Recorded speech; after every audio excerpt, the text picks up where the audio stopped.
ešte nestíha, mal som veľa roboty. To poznáme. Rozmýšľal som, čo budeme večer robiť. Mohli by sme niekam vyraziť. Konečne je piatok, máme voľno.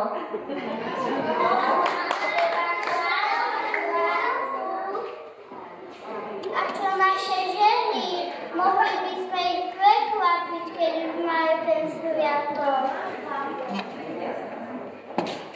No jasné, skoro by som zabudol. Či by sme ich mohli zaujať? Máš nejaký nápad? Tak kúpiť im nejaký pekný darček. Toho sa každá žena poteší. Veď čo platí? Keď žena povie, že nechce, to znamená, že chce.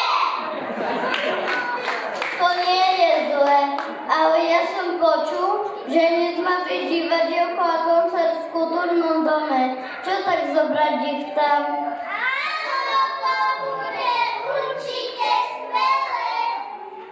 Tak šup do veľa, chlapi.